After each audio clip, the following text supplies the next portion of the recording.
Hola, ¿qué tal?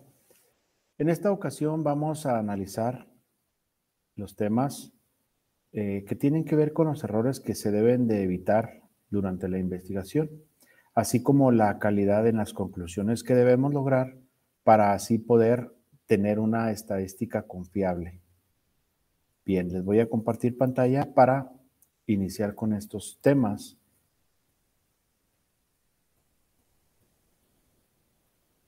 Bien, eh, es importante que consideremos estos tres factores que afectan la recolección de la información.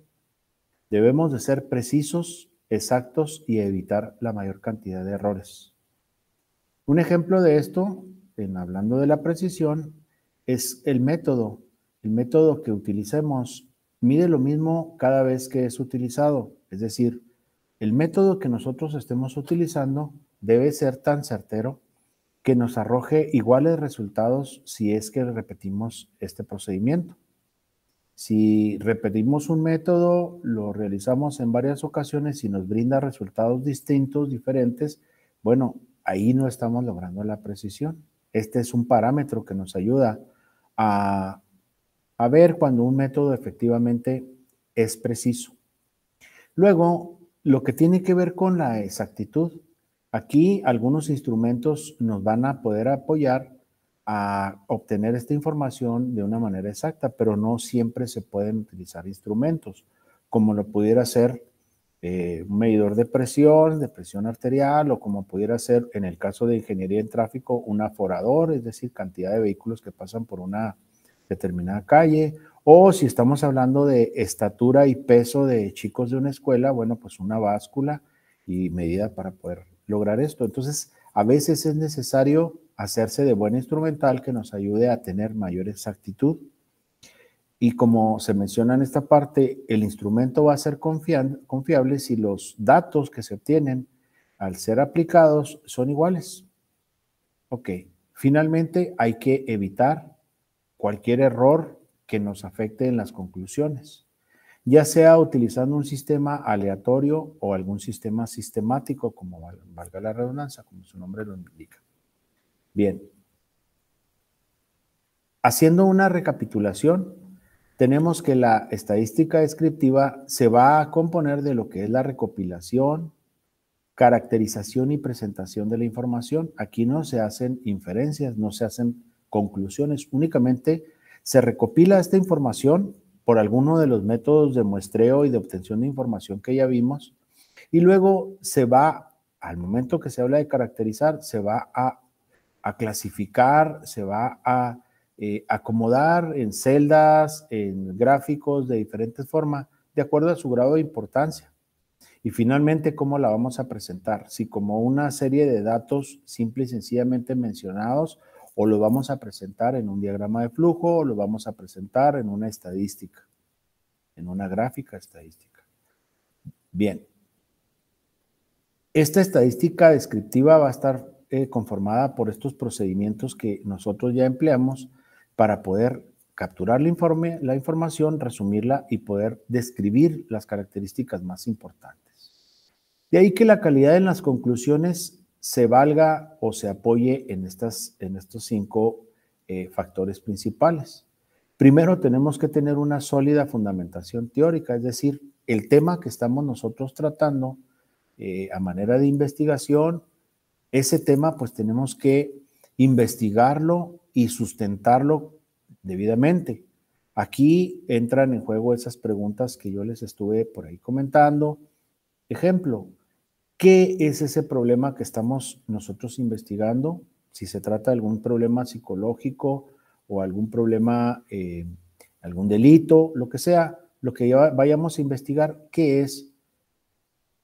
Habrá que delimitar bien ese problema, hasta dónde llega, hasta qué alcance tiene, a quién afecta, qué consecuencias puede presentar. Y luego, pues, formular una hipótesis. De acuerdo a la fundamentación teórica y a la delimitación del problema, vamos a tener una hipótesis de por qué sucede este problema, por qué se presenta más en algún estrato de la sociedad o en una edad de las personas, o inclusive en algún género. También para lograr una calidad en las conclusiones debemos de tener una adecuada selección de los individuos que van a servir como muestra o como población meta. Y también será importante qué técnicas vayamos a emplear para recoger la información. Ya vimos diferentes técnicas como, primero que nada, las técnicas de muestreo, es decir, para seleccionar las muestras, que pueden ser probabilísticas o no probabilísticas.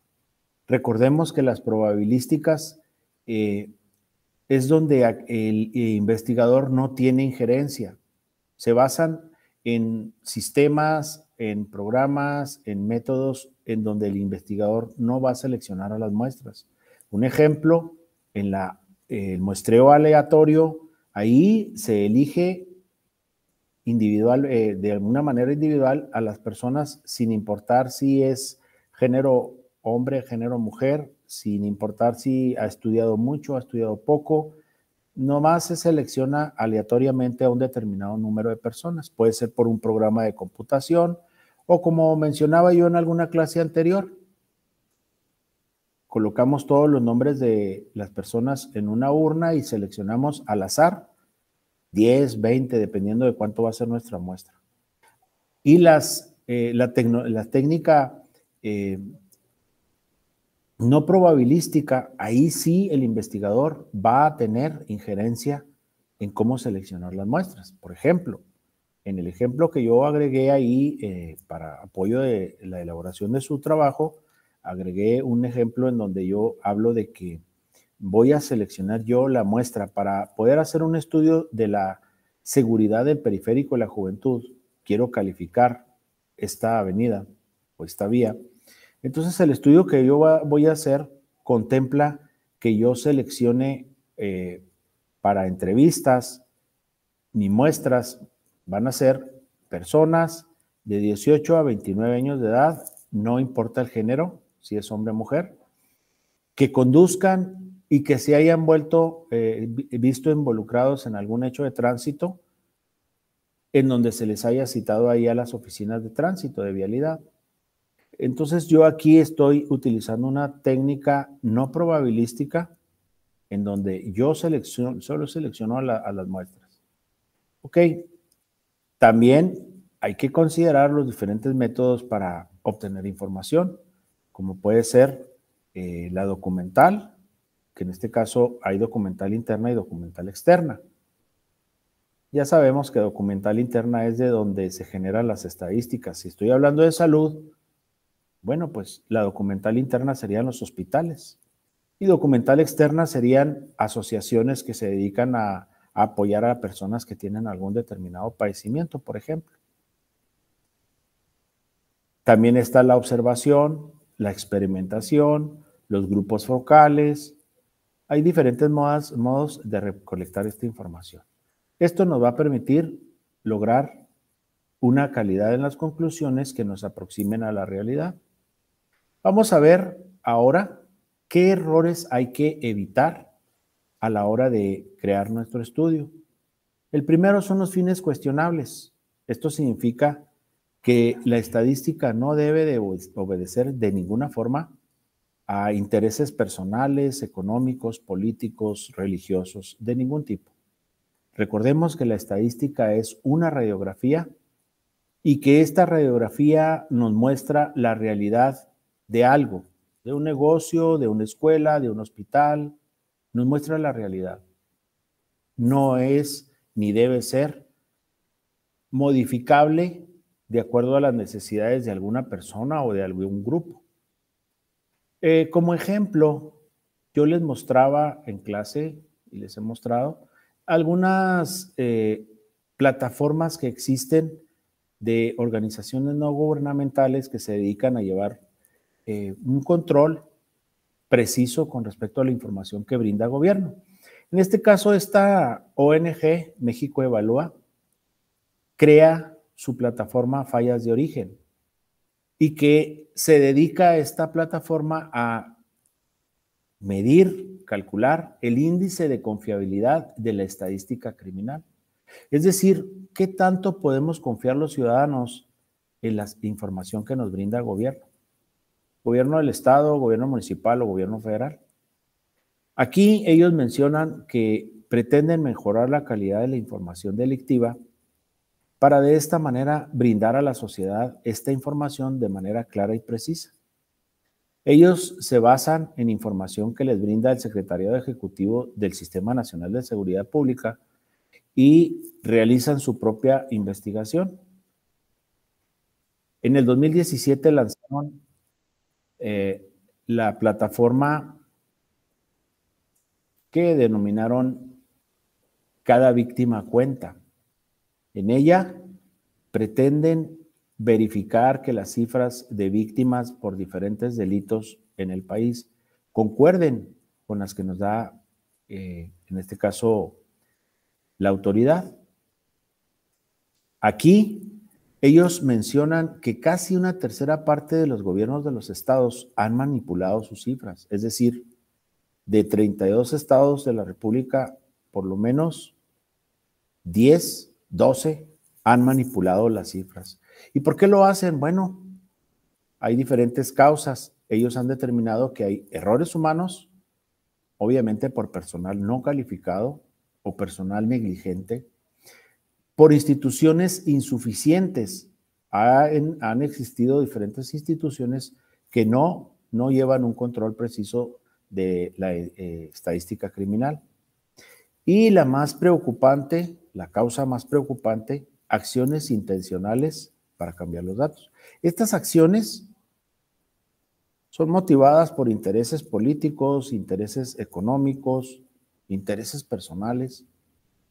Cuando algún directivo de una corporación o de una fiscalía no quiere que salga a la luz pública el hecho de que no son eficientes, que no logran los objetivos, porque obviamente pueden perder su trabajo. Entonces ahí se genera un interés personal y tratan de modificar los datos. Ellos, esta plataforma o esta ONG México Evalúa, mejoraron su metodología y robustecieron las técnicas estadísticas. Como ellos dicen, hacen una revisión detallada de las cifras para analizar la veracidad, es decir, que sean verídicas, y han ampliado los periodos de análisis de la información. Como dice aquí, el objetivo de seguir insistiendo en la importancia que tiene la información para así poder diseñar las estrategias preventivas. Bien, ¿y cómo hacen esto? ¿Cómo logran esta confiabilidad o no confiabilidad de parte de los gobiernos? ¿Cómo los pueden calificar? Crean esta estadística que nos dice índice de confiabilidad de la estadística criminal por estado. Y aquí vemos cómo estados como Colima, Aguascalientes, Zacatecas, Coahuila, Querétaro y Sonora tienen un índice de confiabilidad casi de 10 hasta 9.57. Pero de ahí empieza a descender en este color amarillo en estados como San Luis Potosí, Tamaulipas, Guanajuato, Chiapas, Campeche. Así hasta, vamos a decir, Tlaxcala, y de ahí nuevamente empieza a descender la confiabilidad hasta llegar a 2.5 en el Estado de México. Es decir, el estado menos confiable, de acuerdo a esta ONG, pues es el Estado de México, pero por ahí vemos a Chihuahua con 6.96 de confiabilidad. Esto significa que existe de un 3 a 4%, es decir, de 3 a 4% errores en la estadística. Voy a proyectar a continuación un video en donde vamos a ver cómo es que se desarrolla esta investigación que realiza esta plataforma.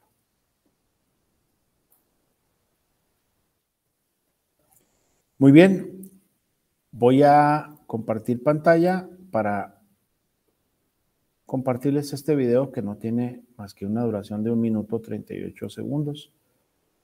Espero lo puedan ver y analizar.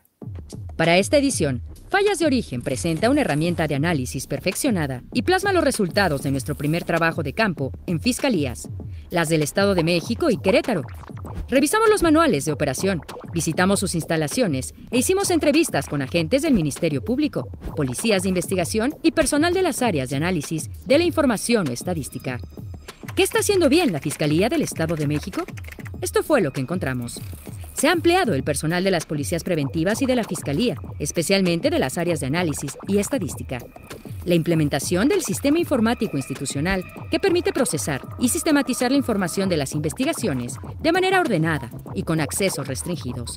La coordinación entre los policías preventivos y la Fiscalía se ha estrechado. ¿Y de Querétaro qué tenemos que aprender? El modelo Cosmos, que articula todo el sistema de justicia de la entidad. Bajo sus lineamientos, se ejecuta la coordinación entre todas las instituciones. Querétaro cuenta con el sistema informático único que permite un mejor intercambio de información. No hay cambios de fiscales durante la investigación, lo que permite un seguimiento puntual y responsable. El uso de tabletas electrónicas para recibir las denuncias ciudadanas en el lugar de los hechos agiliza y mejora la investigación. Quisimos dar un paso más y conocer de primera mano los procesos locales de generación de estadísticas.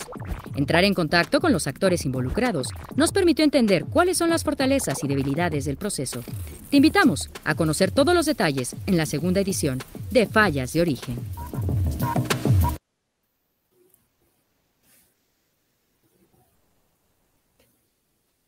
Bien, como pudieron observar, esta es la manera como esta ONG o esta organización no gubernamental lleva un registro puntual de la estadística criminal, apoyándose desde el lugar donde se genera la información.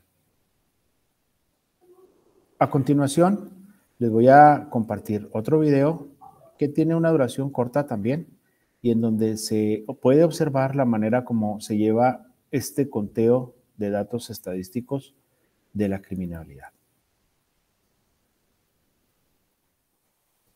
Bien, les voy a compartir pantalla para que podamos observar este segundo video. ¿Cómo contamos los homicidios cometidos en el país? En México tenemos dos fuentes oficiales que reportan los datos de homicidios intencionales. El Instituto Nacional de Estadística y Geografía, INEGI, que reporta los certificados de defunción por homicidio intencional. El Secretariado Ejecutivo del Sistema Nacional de Seguridad Pública, que publica el número de investigaciones y de víctimas. ¿Cómo se construye el dato sobre homicidios? Cuando una persona muere, un médico o representante de la Secretaría de Salud examina el cuerpo y con una clasificación internacional define el tipo de defunción. Con esta información se extiende un certificado de defunción. Una copia del documento se va con el INEGI. Si una muerte no se registra por esta vía, todavía se puede captar la información.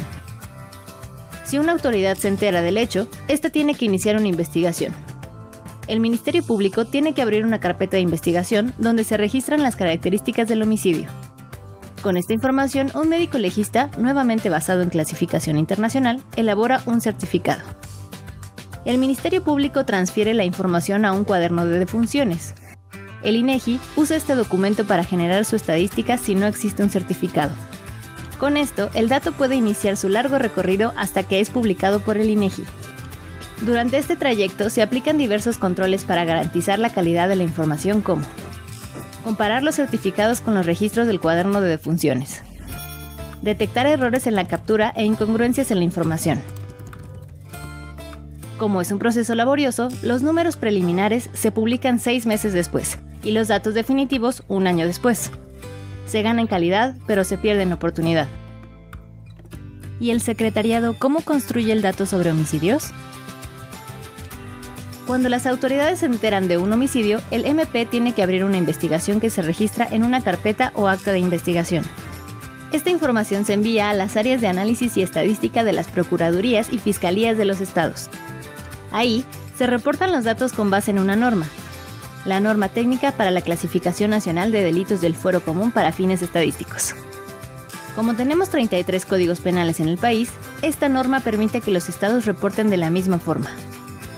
La información capturada se envía al secretariado. El secretariado utiliza 3 mecanismos para verificar la calidad de los datos.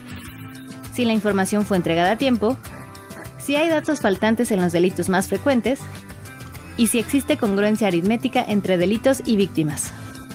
Los datos oficiales se publican entre el 20 y el 21 de cada mes en el portal del secretariado. Esta información puede actualizarse. Como es una investigación en curso, se pueden incluir nuevos delitos o ser reclasificados. Cuando esto pasa, se genera un reporte para saber de qué se trata. Con este diseño ganamos en oportunidad, pero perdemos en calidad. En 2018 se actualizó la metodología que utiliza el secretariado. La vieja metodología se elaboró en 1998 y solo reportaba el número de actas o carpetas de investigación. La sociedad civil, especialistas, el INEGI y el secretariado se reunieron para diseñar la nueva metodología. Con ella se tiene información más detallada como el número, la edad y el sexo de las víctimas, y se elaboró un sistema informático para el llenado y envío de la información. Ambas fuentes brindan información útil sobre los niveles de homicidios en el país, pero aún hay aspectos que mejorar. En el caso del INEGI, el principal reto consiste en reducir el tiempo para generar y publicar sus cifras. En el caso del secretariado, los retos son mayores. Mejorar la desagregación de la información, tener más y mejores controles internos y externos para incrementar la calidad de los datos e identificar posibles casos de manipulación. Contar con información delictiva de mayor calidad ayudará a diseñar y evaluar políticas de seguridad más efectivas.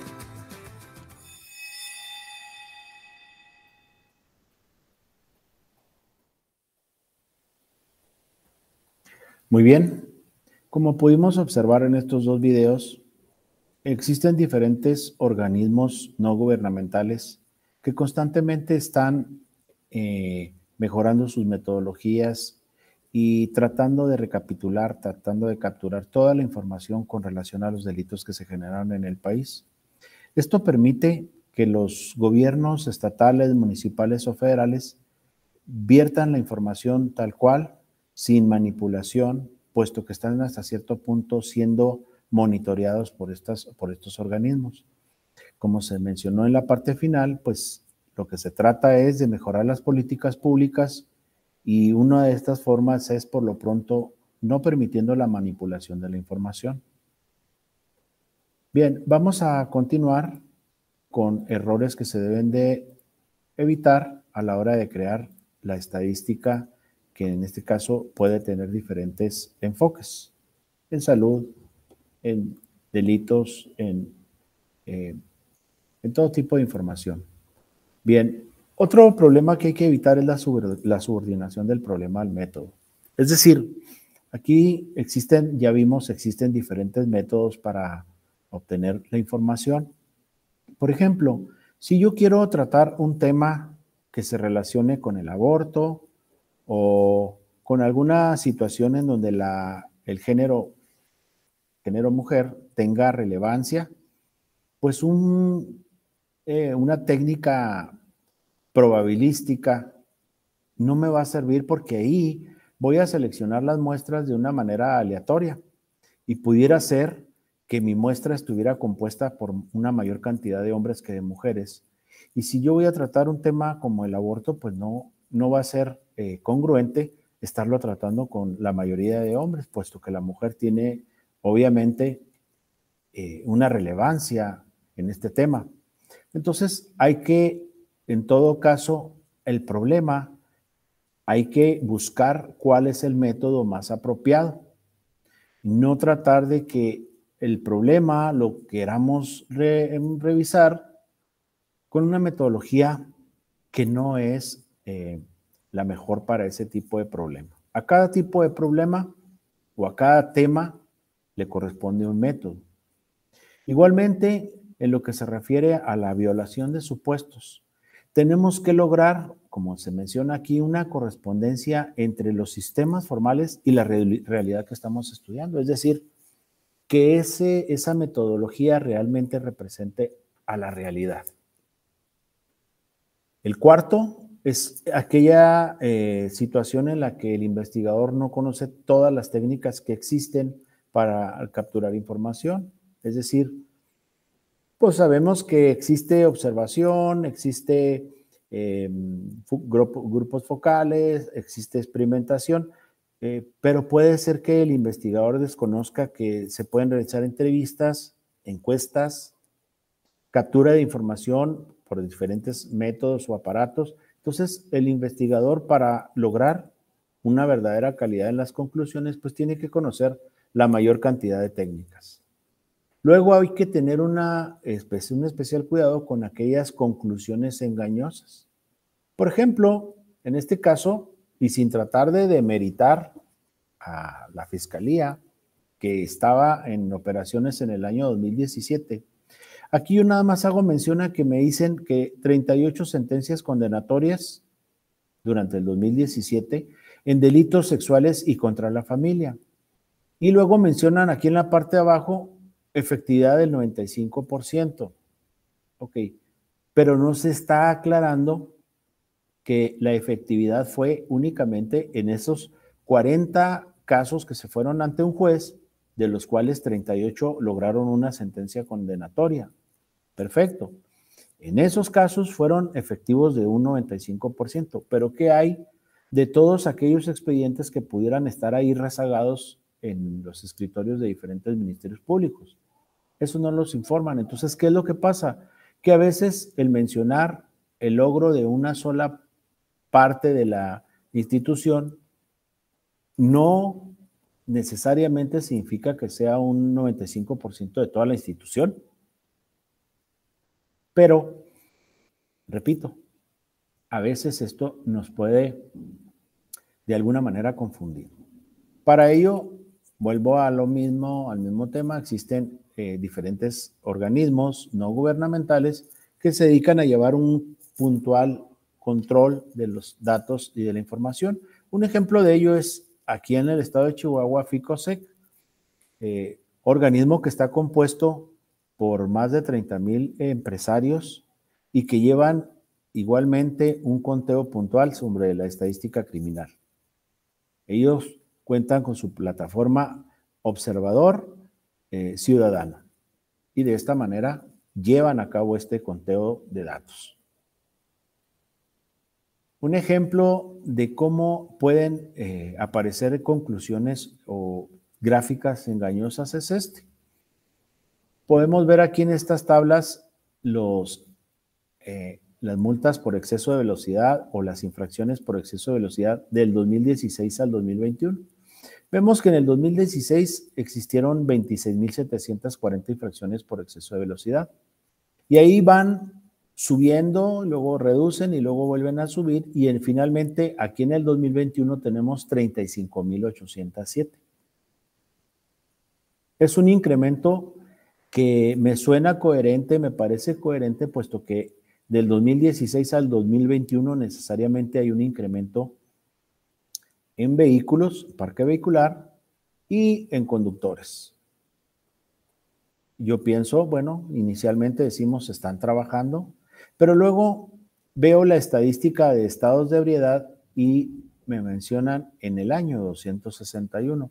Esto me causa inicialmente a mí, que me manejo dentro del rubro de la movilidad urbana, por ser mi carrera de ingeniería en tráfico, me causa cierto ruido, cierta inconformidad, cierta incomodidad, porque pues 35,000 infracciones en un año por exceso de velocidad contra 261 por estado de ebriedad, algo ahí no concuerda. Sigo analizando las estadísticas y podemos ver que los accidentes del 2016 al 2021 hay 12,285 y en el 2021 10,959, casi 11,000. Pudiéramos hablar de una reducción. Y de aquí pudiéramos pensar que están haciendo las cosas bien, en este caso en la policía vial. Pero luego analizo la estadística de personas fallecidas y veo que en el 2016 hay 44 y en el 2021 hay 76. ¿Cómo es posible que haya una mayor cantidad de infracciones por exceso de velocidad, reducción en los estados de ebriedad remitidos, y luego vemos una reducción de casi 1,000 de accidentes, pero de personas fallecidas hay incremento? Entonces ahí empieza a haber una discordancia entre las estadísticas. Vemos los accidentes con conductores en estado de ebriedad y vemos que fueron 362 en el 2021. Bien, para mostrar a qué me refiero con esto de que me causa cierto ruido, bueno, pues vemos que en el 2014 se remitieron 9,382 conductores en estado de ebriedad. ¿Qué es lo que estoy tratando de mostrar? cómo es que sí crecen las infracciones por exceso de velocidad, pero no hay aumento en las infracciones por estados de ebriedad. Si analizamos el año anterior, 2013, podemos ver que hubo 9,871 conductores en estado de ebriedad. Es decir, esa cifra que se muestra para el 2021 es muy baja. Bueno, pues ahí puede ser que exista falta de trabajo, falta de elementos, habría que hacer un análisis más profundo. El sexto error que es motivo de considerar para evitar son los datos muestrales, que en vez de que nos lo reporten, hay que capturarlos. Es decir, si yo a un grupo de personas les pregunto su peso, probablemente no me lo digan bien, o porque no lo saben, o porque no les va a gustar a algunos o algunas mencionar su verdadero peso. Luego, si les pregunto la estatura, algunos se les va a olvidar cuánto midieron la última vez que se midieron y me van a dar a lo mejor un aproximado. Otro ejemplo sería la escolaridad. Si yo les pregunto a un grupo de personas, a lo mejor alguien se siente avergonzado y no me va a querer decir que nomás tiene la primaria o menos, o ni siquiera la primaria. Entonces, en estos casos, para evitar errores, mejor es capturar la información, ya sea pesando, midiendo, pidiéndole un certificado de los últimos estudios a la persona, y de esta manera podemos evitar errores de la captura de información. También aquí hay que considerar la respuesta voluntaria, es decir, cuando hacemos una encuesta y la enviamos por internet o por correo, en muchas ocasiones no nos la van a responder, así como las telefónicas. Hay que buscar la manera de que sí nos respondan nuestros cuestionarios, y esto es hacerlos a veces de persona a persona, porque si lo lanzamos por internet, vamos a recibir probablemente muy pocas respuestas. Otra situación que hay que considerar son las preguntas sesgadas. Un ejemplo aquí fue, ¿debe el presidente tener poder de veto para así evitar los despilfarros?